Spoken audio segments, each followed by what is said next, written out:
মান রহিম রব্বিশ রাহলি সবজি ওয়াইসিরলি আমরি ওয়াহলুল উকদাতান মিন লিসানি ইয়াফকাহু কাওলি।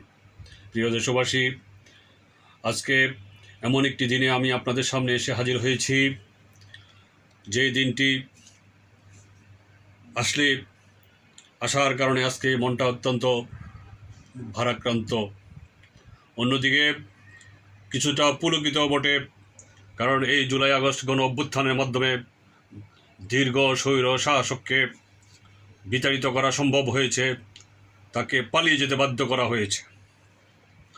প্রিয় দেশবাসী, আমি প্রথমেই স্মরণ করছি গত জুলাই আগস্ট এই গণ অভ্যুত্থানে যারা জীবন উৎসর্গ করেছেন, আবু সাইদ, মুগ্ধ, ফায়াজ, রিয়া সহ যুবক, ছাত্র, জনতা, কিশোর, শিশু জীবন দিয়েছে।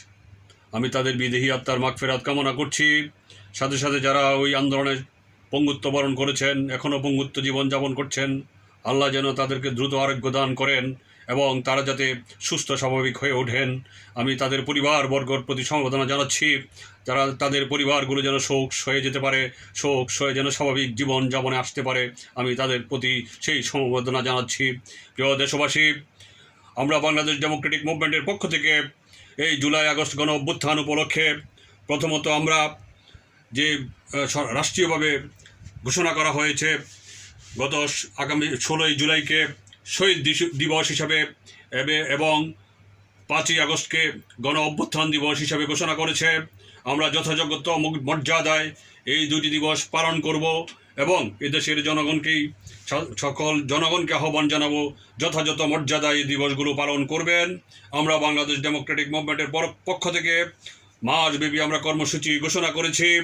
আমরা কোরআনখানি, মিলাদ মাহফিল, কবর জিয়ারত, আলোচনা সভা এবং যারা শহীদ হয়েছেন তাদের পরিবারবর্গের সাথে সাক্ষাতের আমরা কর্মসূচি রেখেছি।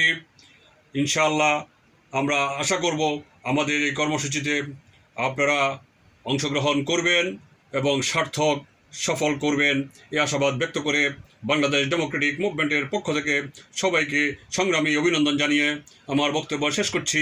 আল্লাহ হাফেজ। বাংলাদেশ জিন্দাবাদ। বাংলাদেশ ডেমোক্রেটিক মুভমেন্ট জিন্দাবাদ।